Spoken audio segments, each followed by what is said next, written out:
میرے اوپر یہ جیو نے یہ جو گھڑی کی ساری کہانی اور پیچھے اس کے سارے نون لیگ اور ڈرٹی ہیری بھی تھا، انہوں نے کہانی بنائی میرے اوپر کہ جی میں نے وہ گھڑی کا جو کیا. اب اگر مجھے پاکستان کی، میں کیس تو یہاں بھی کروں گا، لیکن پاکستان کی عدالتوں میں مجھے افسوس سے کہنا پڑتا ہے کہ مجھے یہاں انصاف نہیں ملے گا.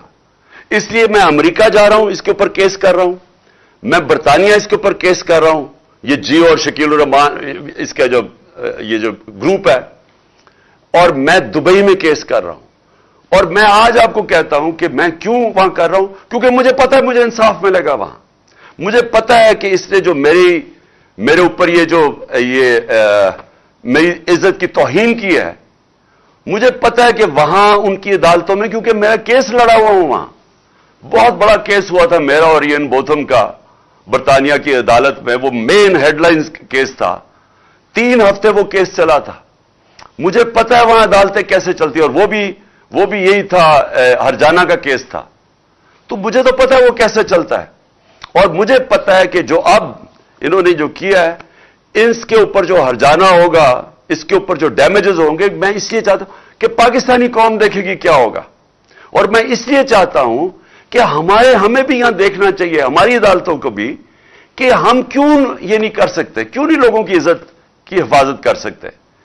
کیوں ایک ملک کے ایکس پرائم منسٹر کے اوپر اس طرح گند اچھالا جائے، کسی کے اوپر بھی، کسی انسان پہ بھی. لیکن یہاں تو کوئی بھی پوچھنے والا نہیں ہے.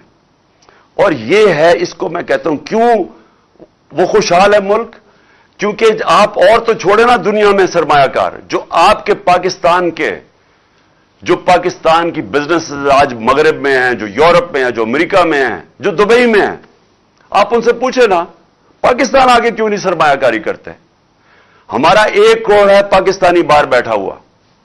اگر 5 لاکھ پاکستانی باہر بیٹھے ہوئے فیصلہ کر لیں کہ ہم نے پاکستان میں آ کے سرمایہ کاری کرنی ہے، آپ یہ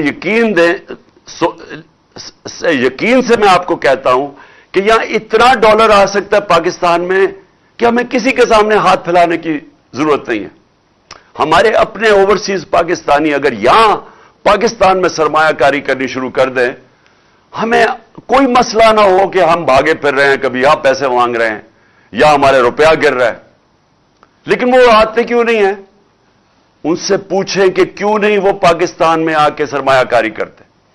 سب سے بڑا مسئلہ یہ ہوگا، ایک انگریزی کا لفظ ہے کانٹریکٹ انفورسمنٹ. ان کو یہ خوف ہوتا ہے کہ اگر ان سے یہاں کوئی فراڈ ہوگا تو یہاں ان کو کوئی تحفظ نہیں ملے گا.